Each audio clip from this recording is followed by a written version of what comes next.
Friends, ಇವತ್ತು banana barfi ಮಾಡೋದು ಹೇಗಂತ ಹೇಳ್ತೀನಿ. ಫಸ್ಟು ನೀವು 1 ಟೇಬಲ್ ಸ್ಪೂನ್ ಗೀ ತೊಗೊಂಡು ಅದಕ್ಕೆ ನಿಮ್ಗೆ ಇಷ್ಟವಾಗಿರೋ ಡ್ರೈ ಫ್ರೂಟ್ನ ರೋಸ್ಟ್ ಮಾಡ್ಕೊಳ್ಳಿ.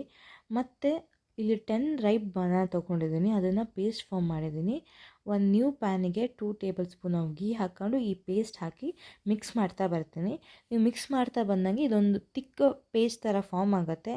ಇಲ್ಲಿ ನಾನು 10 to 15 ಮಿನಿಟ್ಸ್ ಇದನ್ನು ಸ್ಟಿರ್ ಮಾಡ್ತಾ ಬಂದಿದ್ದೀನಿ. ನನಗೆ ತಿಕ್ ಪೇಸ್ಟ್ ಫಾರ್ಮ್ ಆಗಿದೆ.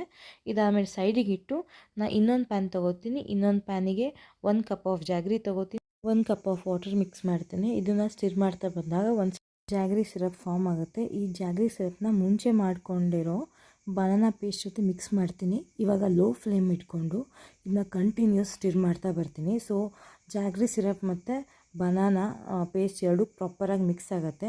ಸೊ ಇದನ್ನ ಒಂದು 15 to 20 ಮಿನಿಟ್ಸ್ ಪ್ರೊಸೆಸ್ಸು. ಸೊ ಇದನ್ನ ಕಂಟಿನ್ಯೂಸ್ ಆಗಿ ಸ್ಲೋ ಆಗಿ ಸ್ಟಿರ್ ಮಾಡ್ತಾ ಬಂದಾಗ ಕಲರ್ ಕೂಡ ಚೇಂಜ್ ಆಗುತ್ತೆ. ಕಲರ್ ಚೇಂಜ್ ಆಗಿರೋ ಮಿಕ್ಸ್ಚರ್ಗೆ ನಾನು ಡ್ರೈ ಫ್ರೂಟ್ಸ್ನ ಆ್ಯಡ್ ಮಾಡ್ಕೊತೀನಿ. ಆಮೇಲೆ ಮತ್ತು ಇಲಾಚಿ ಪೌಡ್ರು ಕೂಡ ಆ್ಯಡ್ ಮಾಡಿದ್ದೀನಿ. ಇದಾದಮೇಲೆ ಫ್ಲೇಮ್ ಆಫ್ ಮಾಡಿಕೊಂಡು ನಾನು ಮುಂಚೆನೇ ಒಂದು ಪಾತ್ರೆಗೆ ಗೀನ ಹಚ್ಕೊಂಡು ಇಟ್ಕೊಂಡಿದ್ದೆ. ಇಲ್ಲಾಂದರೆ ನೀವು ಬಟರ್ ಪೇಪರ್ ಅಂತಾರಲ್ಲ ಅದನ್ನು ಯೂಸ್ ಮಾಡ್ಕೋಬೋದು. ಈಗ ಸ್ಪ್ರೆಡ್ ಮಾಡಿ ನಾನು ಇದನ್ನ 1 hour ರೆಫ್ರಿಜರೇಟ್ ಮಾಡ್ತೀನಿ. ರೆಫ್ರಿಜರೇಟ್ ಆದಮೇಲೆ ಇದನ್ನು ನೀವು ಯಾವ ಶೇಪ್ ಬೇಕಾದ್ರೆ ಕಟ್ ಮಾಡಿಕೊಂಡು ನೀವು ಇದನ್ನು ಇನ್ನೊಂಚೂರು ತುಪ್ಪ ಹಾಕ್ಕೊಂಡು ತಿಂದರೆ ತುಂಬ ಟೇಸ್ಟ್ ಡೆಲಿಷಿಯಸ್ ಆಗಿರುತ್ತೆ.